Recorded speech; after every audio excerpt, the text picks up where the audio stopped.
And he woke me up, and I said, yeah, I'm awake. What's going on? He said, well, I have some people here from Department of the Army, and they have a target for you. And I said, okay, what do you want me to do? He said, well, he said, I have an envelope here. There's nothing written on it. It's in my pocket. Tell me something about it. So it started out with a really large pyramid. And I said, first thing, words out of my mouth was, this must be a new discovery. And he said, why do you say that? And I said, because it's huge. It's bigger than the Pyramid of Giza. Must be a new discovery somewhere. And then he said, well, tell me something about it. That's what I want to know. And so I said, it's got really large rooms inside. It's kind of surprising because the way pyramids are built, that can't be done. You can't have large rooms inside because of the weight of the construction. So it must be some new form of construction. So are you sure this is not a new discovery? And he said, just tell me what I need to know. So I said, well, it appears to be some form of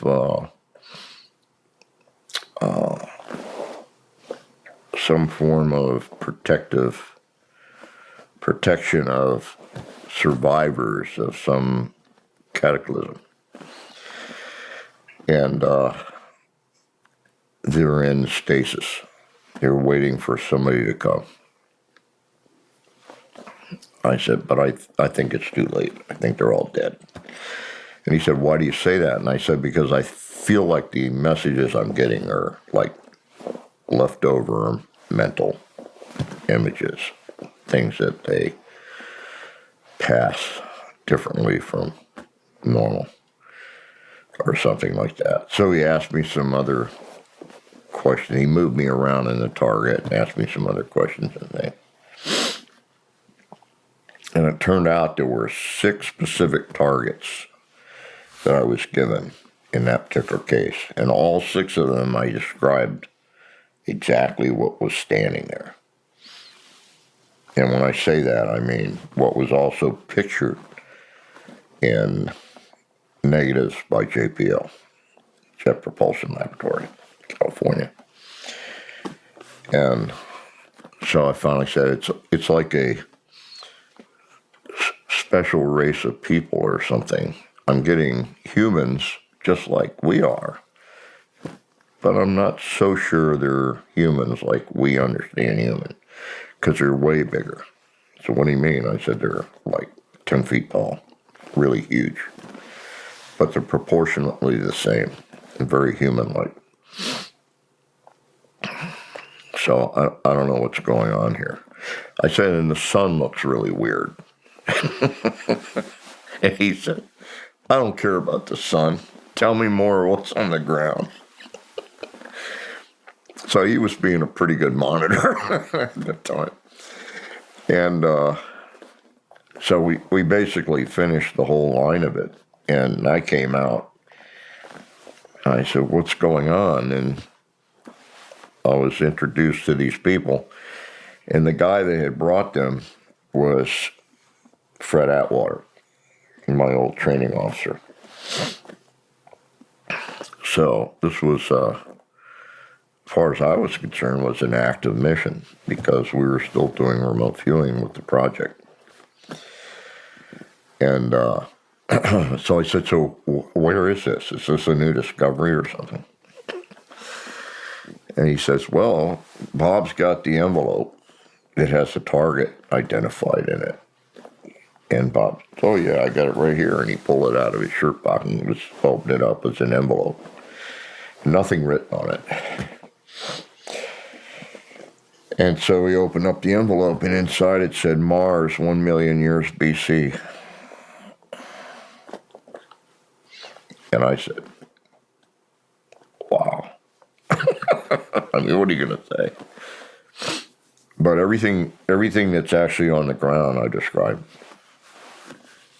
There is a what I decided to do was the next time I was in California, I was going to go by JPL and get copies of the negatives, because somebody said, oh, that's all BS. And I said, no, I think they're pictures, specific pictures for the different GPS locations.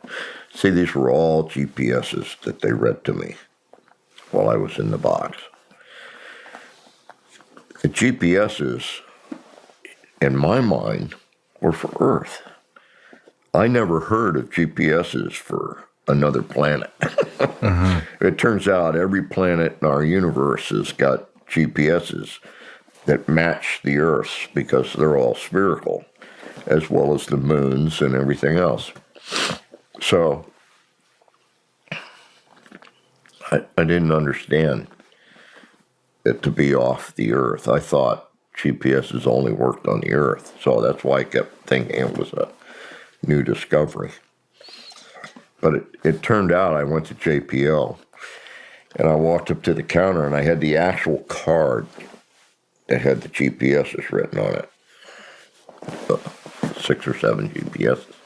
I think there were 7, and I just didn't do the 7th because I was too tired. I worked on it for maybe an hour and a half, and I was tired anyway from working all day. So I walked up to the desk, and the guy said, can I help you? And I said, yeah, I understand all the pictures taken in space belong to the American people. And he said, of course they do. It's taxes paid for them. I said, okay, I'd like to see all the pictures for these GPSs. And he took one look at the card and said, oh, that's the old city on Mars. And opened a drawer and pulled out a packet and handed it to me.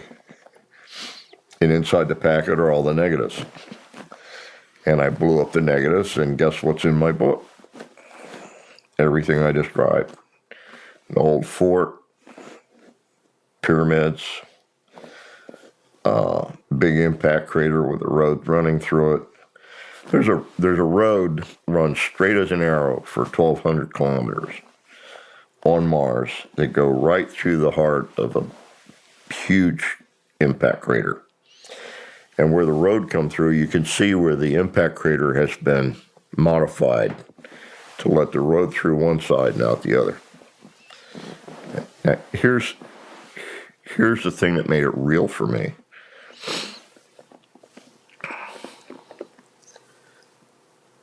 The outer edges of the impact crater, they know how tall the edges are of the impact crater because there's a half-inch of shadow line around them. And they know the angle that the picture was taken and from where, and the sun's position and all that. So they can tell you that the half-inch of shadow line around the outside edge of the impact crater tells you that it's 3,000 feet high, the walls of the impact crater. That's not really a super high wall on an impact crater, but what they don't tell you, and it's shown in the picture, is in the upper rim edge of the impact crater is a little triangular piece sticks out on the side of the impact crater. That had to have been put there by somebody. It's a construct. It sticks straight out at a perfect 90-degree angle. It goes like that. Is it part of the pyramid? No. It's part of the wall of the impact crater. So you got an edge up here, 3,000 feet up, and there's a triangular piece that sticks out and goes back in. And on top of that is a pyramid. It looks like a pyramid because you're looking straight down on top of it. The shadow from that pyramid that you're looking straight down on top of is 2.5 inches out. Now, if the impact crater has a half-inch shadow and it's 3,000 feet tall, how tall do you think that 2.5-inch shadow is? It's up there. I said to the guy at JPL when he showed them to me, I looked at it. I said, how tall do you figure this is? And he said, really tall. And I said, well, okay, how did it get there? It had to be put there after the impact crater hit, after that thing that made the impact crater had hit Mars.